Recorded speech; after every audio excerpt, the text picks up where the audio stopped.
So ayun, another day, another vlog na naman tayo ngayon. Wala tayong pasok ngayon dahil holiday ngayon dito sa Saudi Arabia. Dahil kagabi, lumabas na ang buwan. So tapos na ang pag-aayuno ng ating mga kapatid na Muslim. So ngayon, technically, walang pasok ngayon dito sa Saudi Arabia na mga ilang araw dahil consider na holiday yon.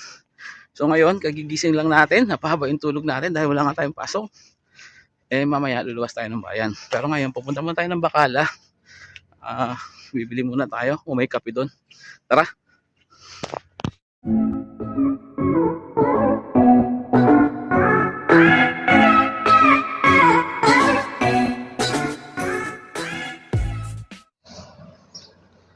Ang sarap gumising.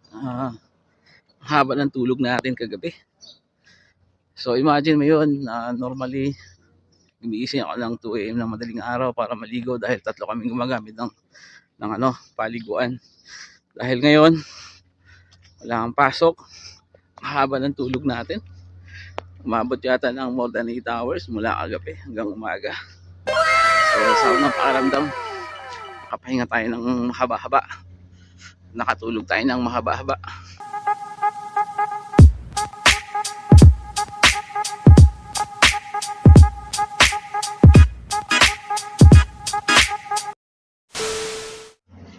So ayun, past 6 na ng umaga. Tayo ay papunta sa Bacala. Medyo malayo yung room natin doon sa tindahan.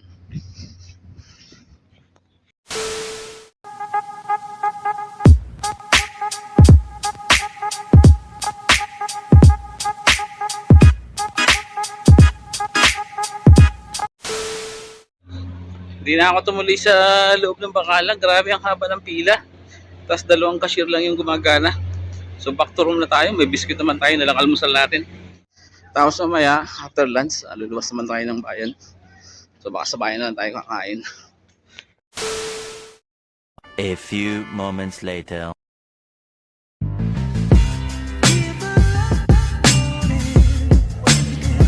So ayan o. Punta tayo ng Kubo. So kaya punta tayo ng Kubo ngayon dahil wala tayong pasok.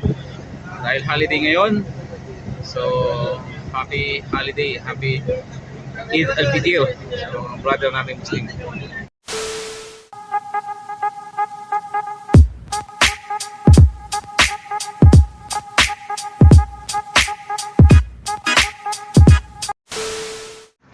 So ayan, nandito na tayo sa bayan. Maghanap muna tayo ng mga kainan kasi hindi pa tayo nagla-lunch.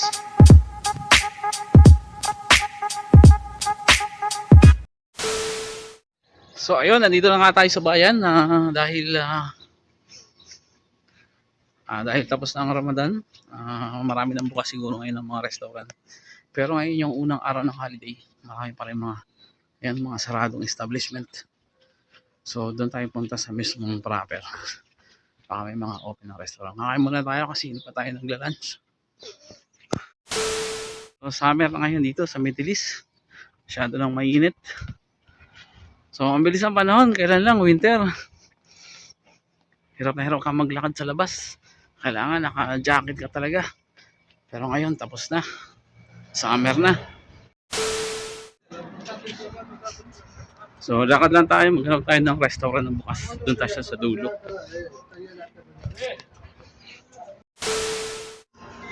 So maraming mga sarado pang establishment tulad yan, no.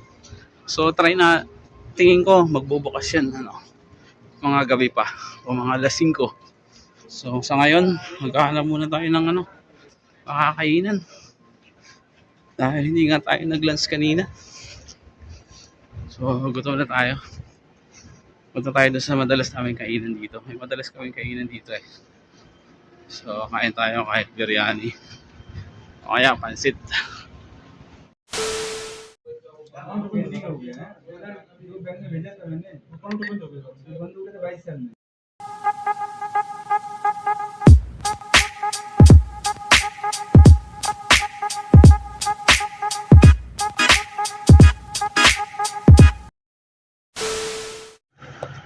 So ayan, wala pala tayong cash dito sa wallet. Ngayon, nag-withdraw muna ako dun sa Al-Raji. Then, punta tayo dun sa restaurant. Hanap tayo. Pero may kinakain na nga kami dito. Try kong pumunta dun kung open na.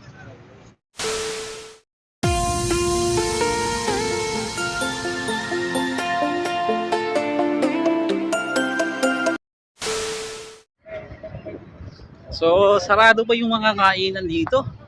So, mamaya pa ito bukas yung 4 o'clock, 5 o'clock, ganun. So, sa ngayon, di pa tayo kumakain. So, hintayin-tayin lang tayo. Hindi pa rin tayo nag-lunch kanina. So, ikot-ikot lang muna tayo dito. Maghanap tayo ng mga open na tindahan. Kasi kami nga, close na, oh. Close pa. Ang daming gipon, no? Nangihinain sila. Ang daming kalapate.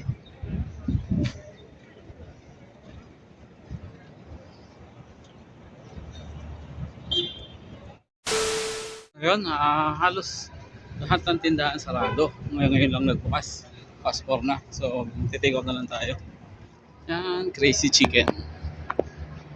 Ayan, tignan natin kung open sila.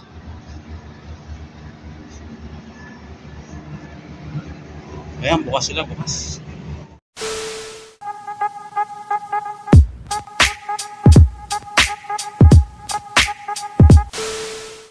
So, dito muna tayo kakain. Dito muna tayo, hindi tayo nag-lunch kanina.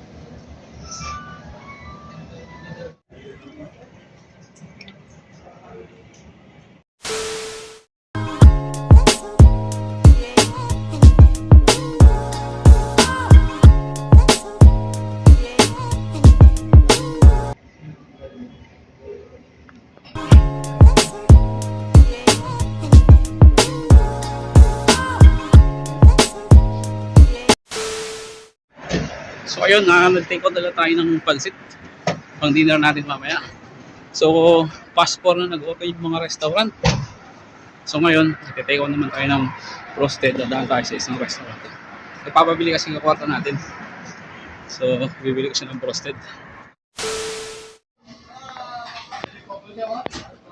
Ayan, mag-take out muna tayo dito ng roasted chicken. Dito ako bumibili ng roasted.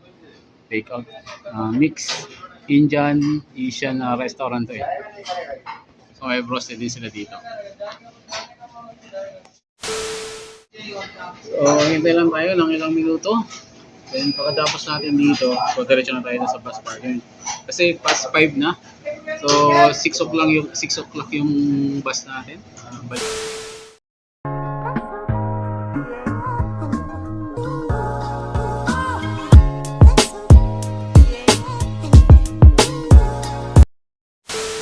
So ayun, babalik na tayo ng bus parking.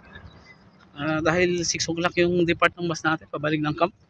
Kumain naman tayo ng konti, saka nag-ikot-ikot.